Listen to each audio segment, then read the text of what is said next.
Channel NIT Lavanya. Group 1 general ranking list అంటే GRL అయితే release అయిపోయింది. సో, ముందుగా విజేతలందరికీ కంగ్రాచ్యులేషన్స్. ఫస్ట్ ర్యాంకర్‌కి అయితే 550 మార్క్స్ వచ్చాయి. వీడియో చేయడానికి మెయిన్ రీజన్ ఏంటి అంటే, నాకు గ్రూప్ 1 జీఆర్ఎల్‌లో ఎంత ర్యాంక్ వచ్చిందని. ఆల్రెడీ ఇంతకుముందు నేను గ్రూప్ 1 క్వాలిఫై అయినా అనే వీడియోలో చెప్పడం జరిగింది. మినిమమ్ క్వాలిఫికేషన్ మార్క్స్ అయితే 270 ఉంది. మనం లాస్ట్ చూసుకున్నట్టయితే మొత్తం క్వాలిఫై అయిన వాళ్ళు అంటే జీఆర్ఎల్‌లో ఇచ్చినటువంటి లిస్ట్‌లో ఎంతమంది ఉన్నారంటే 12,622 మెంబర్స్ అయితే ఉండడం జరిగింది. అండ్ లాస్ట్ టైమ్ చూసినట్టయితే అంటే ఎస్సీ గాని, ఎస్టీ, బీసీ, ఓసీ అందరికి 270 అనేది కట్ ఆఫ్‌గా ఉన్నాయి. 270.5 వచ్చిన వాళ్ళు కూడా ఓసీ, ఈడబ్ల్యూఎస్ కింద క్వాలిఫై అవ్వడం జరిగింది. సో, ఇలా ఉంది. నా మార్క్స్ వచ్చేసి 353.5 అని చెప్పడం జరిగింది. ఈ మొత్తం 550ని హై స్కోర్‌గా 270 లీస్ట్ స్కోర్‌గా కన్సిడర్ చేసినప్పుడు ఈ 353.5 అనే మార్క్స్‌కి నాకు వచ్చినటువంటి ర్యాంక్ ఒకసారి గెస్ చేయండి. 7876 అంటే 7876 అంటే ఎంత వెనకాల ఉన్నానో చూడండి. పెద్ద ర్యాంకే వచ్చింది. ఇది డిసప్పాయింట్ అవ్వాల్సిన విషయమే. కానీ ఏం పర్లేదు. ఎందుకంటే నా ప్రిపరేషన్ అలానే ఉంది. ప్రిపరేషన్ పరిపూర్ణంగా లేనప్పుడు ఎక్కువ ర్యాంక్ వచ్చిందని బాధపడడానికి లేదు. ఆ ప్రిపరేషన్ సరిగ్గా ఉన్నప్పుడే మంచి రిజల్ట్ అయితే వస్తాయి. చూడండి, చదవకపోతే ఎవ్వరికీ రాదు.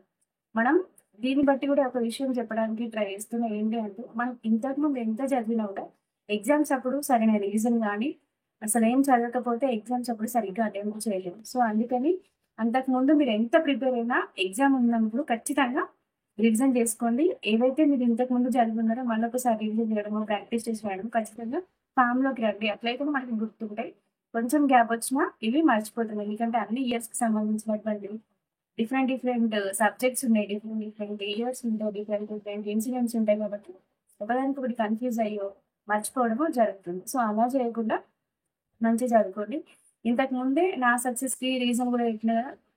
అంతకుముందు నేను 10థ్ అప్పటి నుంచి చదివినప్పటికీ లాస్ట్ 1 ½ 2 మంత్స్ మా అమ్మ ప్లస్ మా అత్తయ్య ఇద్దరొచ్చి ఇంట్లో ఉండడం జరిగింది. మొత్తం చదువు మీదే పెట్టడం జరిగింది. సో, మీరు కూడా నోటిఫికేషన్ లేనప్పుడు ఎంత చదువుకున్నా నోటిఫికేషన్ ఉన్నప్పుడు అంటే ఎగ్జామ్ ఉంది. ఇప్పుడు 1 మంత్‌లో ఎగ్జామ్ అన్నప్పుడు ఖచ్చితంగా ఇంట్లో పెద్దవాళ్ళని హెల్ప్ తీసుకొని ఫుల్ ఫ్లెడ్జ్డ్‌గా చదువు మీదనే కాన్సంట్రేట్ చేయండి. ఖచ్చితంగా విజయాన్ని అయితే పొందుతారు. అంటే వాళ్ళు లేకపోతే జాబ్ రాదా అంటే వస్తది. ఎక్కువ కష్టపడాల్సొస్తది. స్ట్రెస్ తీసుకోవాల్సొస్తది. చాలా చాలా ప్రాబ్లమ్స్ ఉంటాయి. ఇట్లా అయితే మనశ్శాంతిగా, మనస్ఫూర్తిగా చదువుకోవచ్చు.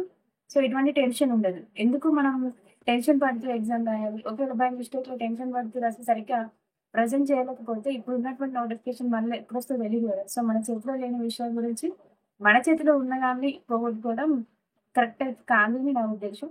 సో, మీరైతే హెల్ప్ తీసుకోండి. నేను హెల్ప్ లేకున్నా చేయగలుగుతా అంటే ఐ విష్ మీరు ఎట్లైనా చూసుకోండి. కానీ మొత్తానికైతే ప్రెజెంటేషన్ మాత్రం మంచిగా చేయండి. చదువుని ఆపకండి. ఎగ్జామ్ ముందు ఖచ్చితంగా రివిజన్ అయితే చేసుకోండి. ఓకేనా? థాంక్ యూ ఫర్ వాచింగ్ అండి. If you like this video please like, share and comment. And don't forget to subscribe our channel. In like and Amulya. Thank you.